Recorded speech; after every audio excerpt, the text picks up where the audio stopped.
1월 11일 화요일 매일 성경 아침 묵상입니다. 오늘의 본문은 요한복음 4장 1절에서 14절입니다. 예수님이 주시는 생수라는 제목으로 말씀을 묵상하겠습니다. 첫 번째 단락의 제목은 갈릴리로 가시는 예수님입니다. 오늘 본문 2절에는 예수님께서 직접 세례를 베풀지 않고 제자들이 베풀었다는 말씀이 나오는데 그 이유는 보이지 않습니다.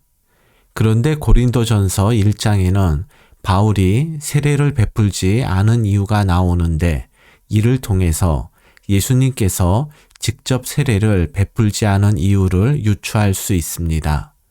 고린도전서 1장 13절에서 15절입니다. 그리스도께서 어찌 나뉘었느냐? 바울이 너희를 위하여 십자가에 못 박혔으면 바울의 이름으로 너희가 세례를 받았느냐?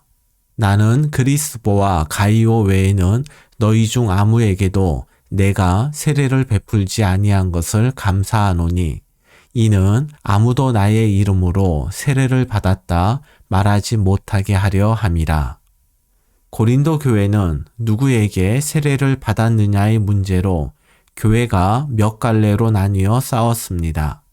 그래서 바울은 몇 사람 외에 세례를 베풀지 않음을 감사했습니다. 세례는 구원의 조건이 아니라 회개와 함께 죄 가운데 살았던 옛 삶으로 돌아가지 않겠다는 의미의 예식입니다.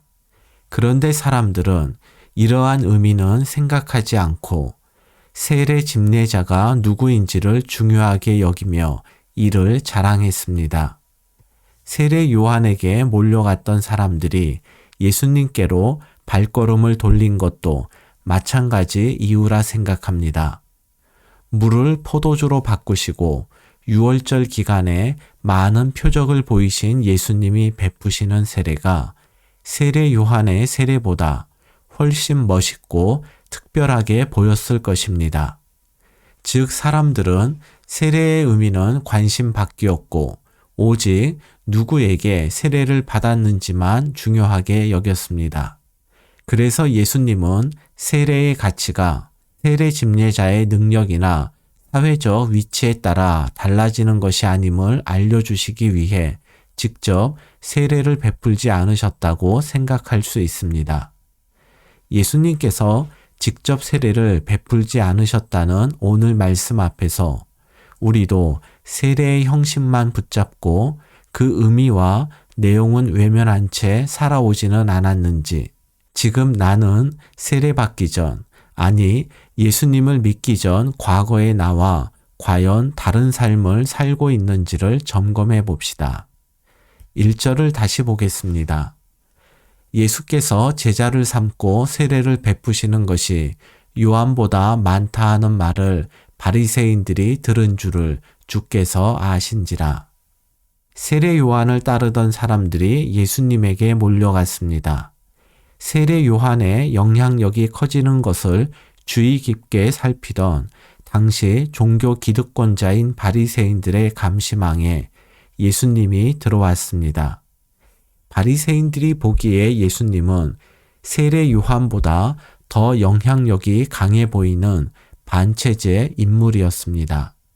이러한 바리새인들의 적대적 시선을 아신 예수님의 다음 행보는 이러했습니다. 3절과 4절입니다. 유대를 떠나사 다시 갈릴리로 가실새 사마리아를 통과하여야 하겠는지라. 예수님은 바리새인들의 적대적 시선을 느끼자 유대 지역을 떠나 다시 갈릴리로 돌아가십니다. 아직 메시아로서의 하나님의 뜻을 이룰 때가 아니었기 때문입니다. 현재 예수님이 계신 유대 지역은 이스라엘의 남쪽이고 목적지 갈릴리는 북쪽 지역입니다. 그리고 그 사이에 사마리아 지역이 있는데 유대인들은 사마리아 사람들을 경멸했기 때문에 남북을 오갈 때 사마리아를 통과하지 않고 멀리 돌아가더라도 사마리아를 둘러갔습니다. 이러한 관습은 기원전 721년 북이스라엘이 아수르에게 망했을 때 아수르가 펼친 식민 정책에 기원을 둡니다. 아수르는 자국민과 또 다른 식민지 백성을 북이스라엘로 이주시켜 유대인들과 강제 결혼을 시켰습니다. 그래서 북이스라엘 백성들은 이방인들과 피가 섞이게 되었고 이들이 사마리아 지역에 모여 살았습니다. 그래서 유대인들은 사마리아 사람들을 유대 혈통이 훼손된 사람으로 보고 그들을 개, 돼지보다도 못한 존재로 경멸하고 그 땅을 밟지도 않은 것입니다. 4절에서 통과하여야 하겠는지라를 직역하면 반드시 통과해야만 했다가 됩니다. 즉 예수님은 당시의 관습을 아셨지만 일부러 사마리아를 거쳐 갈릴리로 가려 하셨다는 의미입니다. 이러한 예수님의 결정은 사마리아를 혐오하고 차별하는 당시의 관습에 대한 공개적 저항이고 분리의 장벽은 반드시 무너져야 함을 몸으로 보여주신 것입니다. 예수님이 보실 때 혐오와 차별의 대상인 사마리아를 외면한 채 하나님의 나라는 성취될 수 없었기 때문입니다. 사도행전 1장 8절에 나오듯 승천하시는 예수님께서 제자들에게 성령이 임하시면 예루살렘과 온 유대와 사마리아와 땅끝까지 이르러 예수님의 증인이 되라고 말씀하셨습니다. 예루살렘에서 시작된 복음이 땅끝까지 이르기 위해서는 반드시 사마리아를 거쳐야만 했습니다. 주님 말씀을 따라서 우리가 땅끝까지 나아가려면 우리의 사마리아, 다시 말해서 내 안에 있는 차별과 혐오의 장벽을 허물어야만 땅끝에 이를 수 있고 이 땅에 진정한 하나님 나라가 임하게 될 것입니다. 두 번째 단락의 제목은 사마리아에서 만난 여인입니다. 5절과 6절에는 예수님과 사마리아 여인이 만나는 사건의 구체적 배경이 나옵니다. 사건의 공간으로 큰 지역은 사마리아이고 작은 지역으로는 수가라는 동네이고 더 작게는 야곱의 우물곁이 공간적 배경입니다. 사건이 일어난 시간은 6시, 곧 낮 12시 정오쯤이 됩니다. 6절에 예수께서 길 가시다가 피곤하여 우물 곁에 그대로 앉으시니 라는 말씀이 나옵니다. 예수님이 피곤하셨다는 것은 예수님의 인성을 보여주는 표현입니다. 우물 곁에 그대로 앉으셨다 해서 그대로 앉다를 직역하면 털썩 주저앉다가 됩니다. 이러한 모습은 오랜 기다림 속에 목적지에 도착해서 안도하는 여행자의 모습입니다. 이는 사마리아 수가에 있는 야곱의 우물은 우연히 도착한 장소가 아니라 예수님께서 목적지로 염두에 둔 곳임을 암시하는 것입니다. 7절과 9절을 보겠습니다.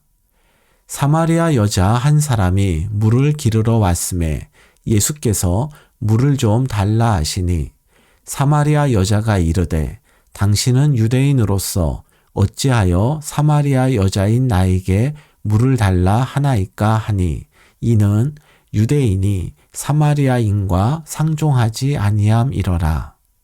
예수님은 야곱의 우물에서 한 사마리아 여인을 만났고 그녀에게 물을 달라고 하셨습니다.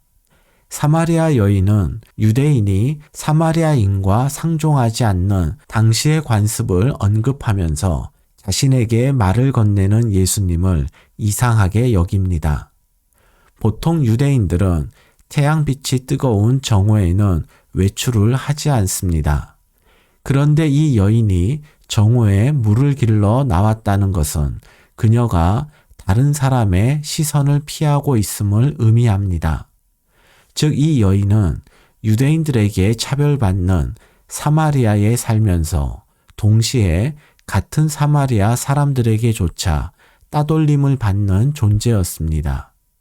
예수님은 이처럼 이중으로 차별을 받는 여인에게 물을 달라는 부탁의 말로 차별과 멸시의 땅 사마리아에서 복음을 전하기 시작하십니다. 세 번째 단락의 제목은 예수님이 주시는 생수입니다. 10절입니다. 예수께서 대답하여 이르시되 내가 만일 하나님의 선물과 또 내게 물을 좀 달라 하는 이가 누구인 줄 알았더라면 내가 그에게 구하였을 것이요 그가 생수를 내게 주었으리라. 여인은 하나님의 선물인 성령과 지금 자신에게 물을 달라는 말을 건네는 분이 누구인지 알았더라면 오히려 여인이 예수님에게 물을 구했을 것이고 예수님으로부터 생수를 얻었을 것입니다.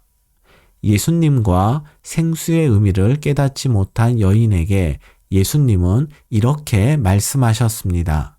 14절입니다.